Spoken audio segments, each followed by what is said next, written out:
কান্না করেন না, হ্যাঁ?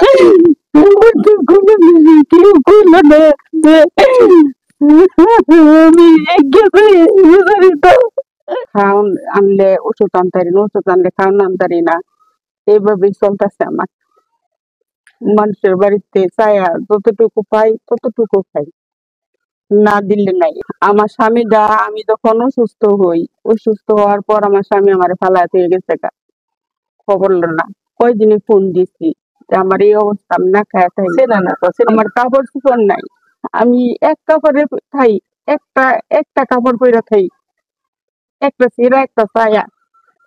বিশ্বাস করবেন কিনা জানি না, মরতে তো হইব, এই কাপড় আমার কোমরে যাইব, একটা কাপড়ে আমি সারাদিন।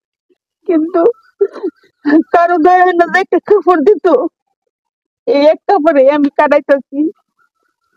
সামনে কয়দিন খাওয়ানোর পরে আসছি আমি, শর্মে কই না যে কার কইবার কার কাছে কই, কিন্তু আমার জন্য কেউ নাই, কেউ আমার কোনো কিছু জিজ্ঞাসাও করে না, বা কেউ কর না তোমার যে কাপড় নাই তুমি এভাবে থাও কি লেগা, কেউ জিজ্ঞাসা না, কেউ জিজ্ঞেস করে না, কেউ জিজ্ঞেস করে না, সবাই দে। আমি মিথ্যা বলবো না, সবাই দেখছে, সবাই দে। আমি এভাবে তাই এক কাপড়ে তাই একটা ছায়া খালি পরো না, আর কিছু একটা ভ্যাকসিন একটা কিছু নেই, শুধু একটা ছায়া। আজকে বুকরা বইরা খালি আমরা সামনে আইছি, আর নয়তো আমি এভাবে তাও আমার কেউ কোনা যে তুমি এইভাবে কেলিকা তাও, বা এই ছেড়ে তুই কেলিকা এইভাবে তাও, তোর কি আল্লাহটা জবাব দিতে হইব না? এই কথাটাও কেউ কোনা। মানুষ তো জাকাত ফিতরা হিসাবও কিছু দেয়াইরা চলে যে নাই, ছেলেটার কিছু নাই। গেছে রোজার মধ্যে একজনের কাছে চাইছিলাম, চাওয়ার পর আমার এক আশ্বাস দিছিল দিব, কিন্তু দেয় নাই। মাঝে মাঝে ভিক্ষা করে, এই জন্য মারে দেখা। কিন্তু আমার কন্যা যে তুমি তুমি তো এরম, তুমি চলো গিবা, তোমার কারো তো চলে না আমার কেউ কোন না, আমার কোন রক্তের আত্মীয় স্বজন, একটা সংসার কি ভাই বোন বা মামা কাল্লা যেটা কেউ কোন না যে তুমি এইভাবে কিবা চলতেছে এই বিডি, তো এইভাবে ঘরের মধ্যে এইভাবে দাও। তাহলে একটু দয়া কইরা মানে আপনার মিক্সির যে মানে কাপড় কতটুকু লাগে বা কি লাগে আমার একটা 4 গজ 10 গিরা কাপড় লাগে। 4 গজ 10 গিরা, আর ভাইয়ের মধ্যে লাগে 3 গজ কাপড়।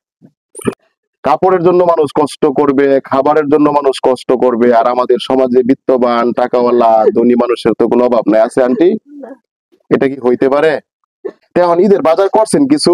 কিছুই করি নাই, কোরাম করতে একটাও বিসমিল্লাহ একটা আমার হাতের মধ্যে নাই।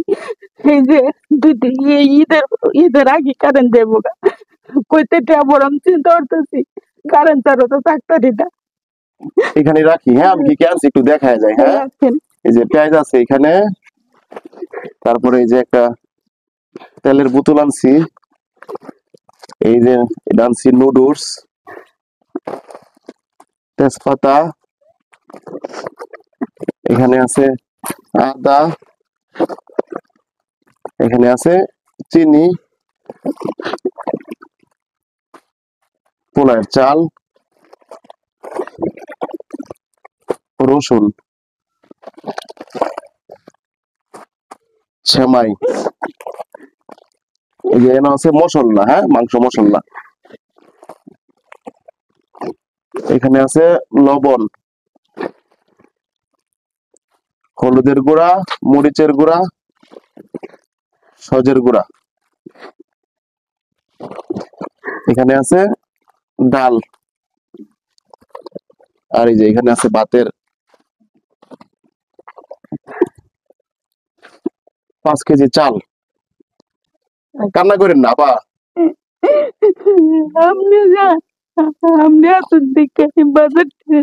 কান্না করেন না, হ্যাঁ কেউ কইল না যে আমি গেছে রোজারিত না খাই গরম কেউ কইছে না যে কিছুটা খাবা কোনো কিছু। থাক কান্না করেন না আন্টি। আপা কান্না করেন না, আর আমি এই যে আপনার কাপড়ের ব্যবস্থা আমি করতেছি, হ্যাঁ, ইনশাল্লাহ। বাজারে টাকাটা দিছে আমার একজন বন্ধু, তার গফরগাঁও বাজারে একটি কাপড়ের দোকান রয়েছে, হ্যাঁ, তার জন্য দোয়া করবেন, তার পরিবারে যারা আছে তাদের জন্য দোয়া করবেন, হ্যাঁ। ইনশাআল্লাহ আল্লাহর কাছে দোয়া করে আল্লাহ ওই লোকটার নেকার দান করে, আল্লাহ সকল পরিবারের সকল নেকার দান করে, আরো এই উন্নতি দেয়, যাতে আরো 10 জনের পাশে দাঁড়াইতে পারে। এই তো আল্লাহর কাছে দোয়া করি। আর যার মাধ্যমে আমারে পাঠাইছে, আমি পাইছি, তার পরিবারের সকলকে যেন আল্লাহ নেকার দান করে, এই দোয়া করি আল্লাহর কাছে সবসময়। আল্লাহ যেন কবুল করে নেয়। মানবিক কর্মীটাকে সারা সারা বিশ্ব জুড়ে যে নাম এই দোয়া করি আল্লাহ সবসময়। কান্না করেন না আপা, কান্না করেন না, আমি আছি, আমি যতদিন শুনেন, আমি যতদিন বেঁচে আছি, যদি আল্লাহ আমাকে সুস্থ রাখে, আমি আপনাদের খোঁজ খবর রাখবো ইনশাল্লাহ। এটা আমি আগে বলছি আপনাদেরকে, আজকেও বলে গেলাম। আর আমি যে খোঁজ খবর রাখবো এটার প্রতিফলন তো আপনারা পাচ্ছেন, তাই না আপা? জি আমি যে খোঁজ খবর রাখবো এটা তো আপনারা বুঝতেছেন, তাই না? জি, বুঝতে পারতেছি। কেউ খোঁজ খবর রাখুক বা না রাখুক, আমার অবস্থান থেকে আমি আপনাদের খোঁজ খবর রাখবো, ঠিক আছে? আর আমি আপনার কাপড়ের ব্যবস্থা করতেছি, আপনি মন খারাপ করেন না, হ্যাঁ।